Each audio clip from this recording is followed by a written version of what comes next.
Sekian lama gua nggak cobain laptop gaming, akhirnya MSI Katana 15 menjadi laptop gaming pertama yang kita tes di tahun 2024 ini. Real, harga sama spek gue cukup kaget karena lu bisa dapetin laptop ini dengan harga yang super terjangkau. Cuma 24 juta dapat Core i9 Gen 13 sama RTX 4070. Pakai cuma lagi. Ya terus layarnya QHD 165Hz atau ya lu nggak peduli soal layar, yang penting speknya kencang, ada juga yang di Full HD 144Hz cuma 20 jutaan doang. Cuma lah gitu ya. Ya tapi gila sih ya, spek kayak begini loh ya. Makanya kita di sini lagi coba ini, dan gua lihat-lihat MSI Katana juga udah berubah ya. Jadi lebih dewasa, nggak terlalu mancing atensi lagi. Lebih stealth kayak MSI stealth-nya gitu. Emang si MSI itu hebat gitu, bisa sesuaiin apa yang penggunanya mau. Lihat aja dari logo MSI di body displaynya sekarang warna hitam mid ya, tanpa ada aksen warna yang gaming looks lagi. Cuma sekedar kontur garis-garis pemanis aja yang masih sedikit lihat gamingnya. Sama yang kerasa gamingnya itu di bagian grill exhaust-nya aja sih. Segi durabilitas juga udah kerasa jauh lebih baik lagi daripada panel layar yang nggak gampang oglek. Keyboardnya juga nggak flexing parah. Ya memang udah nggak kerasa murahannya lagi nih laptop. Layarnya juga nggak lebay stylenya, bahkan logo MSI-nya juga gunain MSI yang baru. Paling untuk bezelnya yang masih kerasa tebal aja sih di bagian bawah sama atasnya. Terus ke bawah bagian keyboardnya mungkin ini satu-satunya yang looksnya gaming ya, yaitu keyboard RGB 4 zona. Kalau untuk layout dia lengkap, ada numpad serta terlihat jelas buat shortcut yang diberikan MSI untuk mempermudah fitur-fiturnya ini diaktifkan pula, serta ada WASD ini buat transparan ya biar lebih gaming aja gitu ya. Sama buat touchpadnya juga standar ukuran dengan posisi yang sejajar dengan tombol space. Serta buat port jelas ini komplit, jelas karena ya ini laptop gaming gitu. Pertama dari sisi kiri ada port DC power, satu USB A 3.2 Gen 1, satu USB A 2.0. Lalu di sisi kanan ada port Ethernet, HDMI 2.1, USB-C 3.2 Gen 1, USB A 3.2 Gen 1 lagi, serta audio combo jack ya. Ya oke sih, cuma yang gue sedikit agak sayangkan itu penempatan port HDMI sama RJ45-nya ini ada di sisi kanan sih. Karena umumnya kan posisi paling pas itu di sisi kiri karena bebas dari penggunaan tangan kita. Tapi mungkin karena nargetin exhaust-nya di sebelah kiri, jadi ya udahlah ya, nggak apa-apa. Serta walaupun belum ada Thunderbolt-nya, si USB-C Thunderbolt ini, di sisi kanannya ini pun USB-C-nya juga udah support DisplayPort. Setidaknya udah bisa connect dua monitor lagi nih, HDMI sama USB-C. So buat desain MSI Katana 15 ini sih ya udah bagus menurut gua. Sekarang lebih nggak terlalu mancing atensi orang-orang gitu. Jadinya kalau kita bawa ke area publik buat main game atau ya dipakai buat kerjaan tugas-tugas ya, nggak ngerasa parno diliatin sama orang-orang karena kita bawa barang yang heboh. Ya itu sih menurut gua lebih suka yang kayak begini. Ya nggak tahu kalau kalian sukanya yang tetap gaming looks ya itu terserah kalian sebenarnya. Sekarang kita bahas layarnya. Ukuran standar 15,6 inci yang rasionya itu masih di 16:9 punya dengan resolusi QHD atau 2560 x 1440 pixel, refresh rate-nya di 165Hz, panelnya IPS punya. Ya ini sih udah dari segi panelnya udah bagus lah. Cuma memang karena ini masih di Katana ya, pasti ada beberapa fitur yang belum masuk ke ranah premiumnya lagi. Contohnya kayak rasio layar 16:10 gitu. Ya bukan sebuah deal breaker juga kok, apalagi memang pengguna utama laptop ini kan sebuah laptop gaming gitu. Ya setidaknya lu dapat refresh rate yang kencang dan terserah mau main di game resolusi QHD atau Full HD pun juga bisa. Oh ya, buat webcam pun dia juga ada dengan resolusi yang standar di 720p ya, HD punya. Kalau buat spesifikasi, MSI Katana 15 ini punya spek yang gue pegang itu adalah Intel Core i9 13900H, CPU yang masih fresh dari Intel, basis Raptor Lake ini memiliki 6 performance core, 8 efficient core dengan maksimal turbonya frekuensi itu di 5,4 GHz dengan PBP-nya itu di 45 Watt. Memiliki integrated CPU-nya Intel Iris Xe dengan 96 executing unit, dan untuk discrete GPU-nya dia ini menggunakan Nvidia GeForce RTX 4070 laptop GPU. Chipset kelas atas juga dengan 8GB memori GDDR6 dan TGP-nya itu di 105 Watt punya. Memang nggak maksimal, tapi ingat ini udah 4070 Pak. Lalu buat RAM-nya dia udah punya di 16GB dual channel DDR5 5200 mAh juga, serta storage-nya sudah bawaannya 1TB SSD NVMe PCIe Gen 4 punya dengan satu slot kosong buat kalian tambahkan. Dan untuk OS-nya udah ready Windows 11 Home punya ya. Jadi buat spek ya, hal ini sih udah nggak perlu kalian pikirin lagi, karena pasti punya hasil performance yang menarik, bahkan untuk upgradabilitasnya tetap ada. Cuma karena ini udah sesuai standar ya, RAM-nya udah lumayan gede dan juga SSD bawaannya gede, ya udahlah ya, nggak usah dipikirin pas baru beli mau di-upgrade apanya dulu, nggak usah gitu.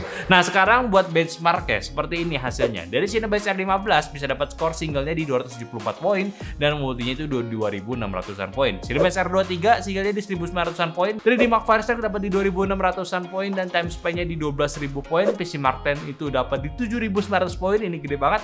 Dan Crystal Disk Mark-nya dapat di 3.600 Mbps dan juga write-nya di 3.000 Mbps. Ya ini udah bagus sih menurut gua. Tadinya ya sebenarnya gua mau komplain SSD-nya kok masih yang 3.000 Mbps.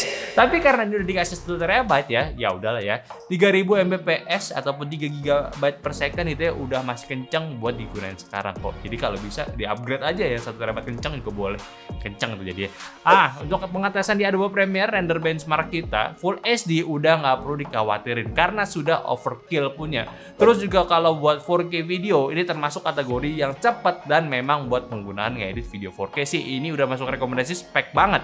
CPU dan GPU-nya udah di atas rata-rata dan RAM-nya pun dapat di 16 GB punya. Udah tinggal pakai aja lah. Lalu untuk tes Octane Bench dia dapat skor di 391 poin. Lalu untuk Blender BMW dapat di perenderan 18 detik doang. Dan spek viewport-nya ini juga lumayan. 3D Max ya dapat di 97 poin, Katia itu di 67 poin, Maya di 445 poin dan SolidWorks-nya itu di 276 poin. Dan untuk tes gamenya ini semua game kita tes di Full HD aja. Dan untuk game e-sport yang pertama itu CS:GO 2 bisa up to di 229 FPS settingan lowest-nya dan highest-nya itu di 170 FPS. Kalau game Valorant udah tinggal main aja, ini gede banget skor FPS-nya dan game Apex pun juga di atas rata-rata refresh rate layarnya. Kalau untuk game Dota 2 ini bisa dapat rata-rata FPS yang udah tinggi ya, dari settingan high-nya aja itu bisa dapat rata-rata di 120 FPS. Tapi kalau mau lebih maksimal turunin aja settingannya, di lowest itu bisa dapat 144 FPS, lumayan.